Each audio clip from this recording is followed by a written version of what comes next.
जसपुर से खबर। क्षेत्र में नशेड़ियों की मारपीट और स्कैम से जुड़े वीडियो वायरल हो रहे थे, जिसे हमारे चैनल के प्रमुखता से प्रसारित किया गया। जी हाँ, वायरल वीडियो को संज्ञान में लेते हुए जसपुर कोतवाली पुलिस ने तुरंत कार्रवाई की और नशे के खिलाफ अभियान तेज कर दिया। जी आपको बता दें, पुलिस अधीक्षक के अनुसार रात की गश्त के दौरान चेकिंग में कब्रिस्तान के मोहल्ला नत्था सिंह जाने वाली गली से 2 स्कैम तस्करों को गिरफ्तार किया गया। गिरफ्तार आरोपियों में वसीम पुत्र मोहम्मद साबिर उम्र 32 वर्ष निवासी मोहल्ला नत्था सिंह और नफीस उर्फ मंत्री पुत्र जमील उर्फ 33 वर्ष निवासी नई बस्ती जसपुर शामिल है। जी हां, पुलिस ने नफीस के पास से 5.51 ग्राम और वसीम के पास से 5.98 ग्राम स्मैक बरामद की है। पुलिस ने बताया कि नफीस उर्फ मंत्री पहले भी स्कैम बेचने के मामले में जेल जा चुके हैं। जसपुर पुलिस ने साफ कहा है कि नगर को नशा मुक्त बनाने के लिए स्कैम तस्करों के खिलाफ यह अभियान लगातार चलाए। देखिए, लगातार पुलिस नशे की कारोबार में लगे हुए लोगों के खिलाफ, नशे का सेवन करने वाले और उसका विक्रय करने वाले लोगों के खिलाफ कार्रवाई कर रही है। आपने विगत दिनों देखा भी होगा, बड़ी संख्या में नशीले इंजेक्शन लगातार यहाँ उधम सिंह नगर में पकड़े गए हैं, बड़े पैमाने पर पकड़े गए हैं। कल भी जसपुर में स्मैक के कारोबार में लगे हुए 2 लोगों को अरेस्ट किया गया है। ये कार्रवाई निरंतर प्रचलित है और चलती ही रहेगी, क्योंकि ये प्रक्रिया निरंतर चलने वाली है। यहाँ मैं आम जन से, आम लोगों से ये अपील जरूर करना चाहूँगा कि देखिए, कोई भी अगर कोई उपयोगी जानकारी, महत्वपूर्ण जानकारी नशे के संबंध में, नशे का कारोबार करने वाले, नशे का सेवन करने वालों के संबंध में रखता है, तो तत्काल 112 पर या नज़दीकी थाने चौकी के को व्यक्तिगत रूप से फ़ोन पर, सरकारी नंबरों पर सूचना दे सकता है। उसकी पहचान गोपनीय रखी जाएगी, किसी भी रूप में उसको उजागर नहीं होने दिया जाएगा और प्रभावी कार्रवाई भी सुनिश्चित की जाएगी।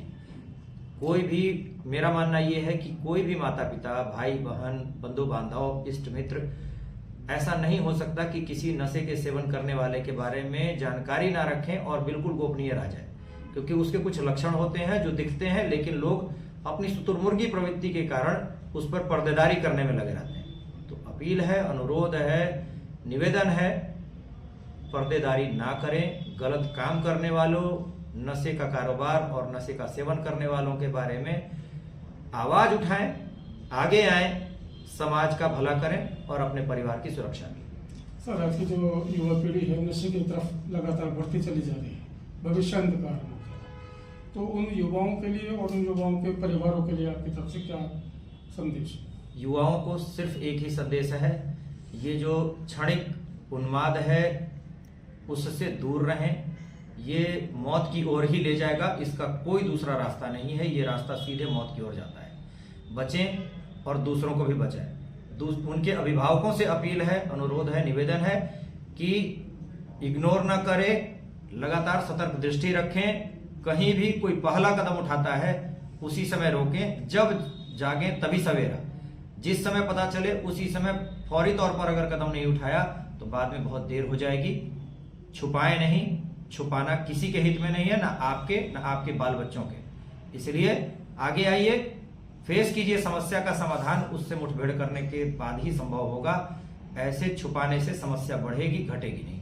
सर, नशे का दुष्परिणाम ये भी देखा जा रहा है कि जो नशे के गिरफ्त में आ चुके हैं लोग, वो निरंतर अपराध, अपनी उसको जरूरत को पूरा करने के लिए अपराध की तरफ को बढ़ते चले जाते हैं। शुरुआत हमेशा घर से होती है।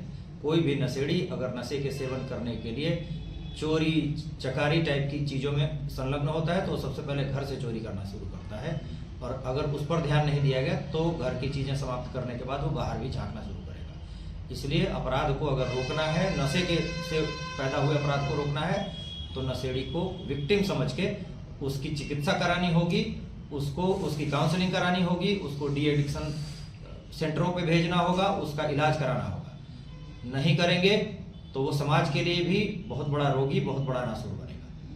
सर, इस पुलिस विभाग में तरीके से मुखिया के रूप में है, तो आपकी तरफ से यहाँ के पुलिस प्रशासन में या नगर की जो व्यवस्थाएं हैं उनको सुधारने के लिए आपकी क्या योजना है?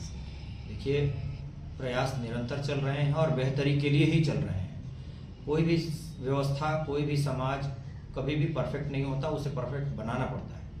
हम सब अगर सकारात्मक दृष्टिकोण से निरंतर सकारात्मक प्रयास करते रहे तो और बेहतर की स्थिति बनती चली जाएगी और हम एक बेहतर समाज बनाए रह सकेंगे और बेहतर बनने की स्थिति बना सकेंगे। सभी लोग प्रयास करें। विशेष रूप से print media, electronic media, social media के लोगों से अपील है कि नकारात्मकता को हतोत्साहित करें, सकारात्मकता को प्रोत्साहित करें। हमेशा देवभूमि को और बेहतर देवभूमि बनाने में अपना सकारात्मक योगदान दें। ये जो घटना है कल की, इस पे पब्लिक में थोड़ा सा देखा गया कि कुछ लोगों के साथ मारपीट भी हो रही है। इसको लेकर क्या कहते हैं, लोग कानून अपने हाथ में ले लेते हैं, इस पे विषय में अभी आप ही लोगों के माध्यम से एक वीडियो संज्ञान में आया है जिसमें कुछ युवक एक दूसरे युवक के साथ अभद्रता करते हुए, दुर्व्यवहार करते हुए, मारपीट करते हुए दिख रहे हैं। इसमें संबंधित थाने के एसएसआई और इंस्पेक्टर साहब को बताया गया है कि वो चिन्हित करें कि कौन लोग हैं जो इस तरह से कानून को अपने हाथ में लेने की कोशिश कर रहे हैं और जिन स्थितियों में वो कोशिश कर रहे हैं, अगर वो नशे के कारोबार में लगे हुए लोग हैं तो उनके विरुद्ध भी आवश्यक विधिक कार्रवाई अमल में लाई जाए और इस बात का विशेष ध्यान रखा जाए कि कोई भी सामाजिक बुराई को पर अंकुश लगाने की कोशिश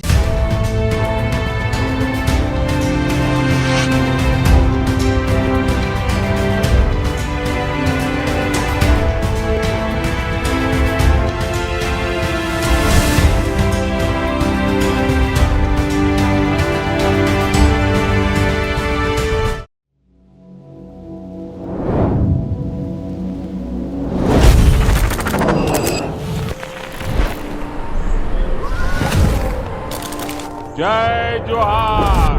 छत्तीसगढ़ राज्य अपन गठन के 25 बछर पूरा करी है।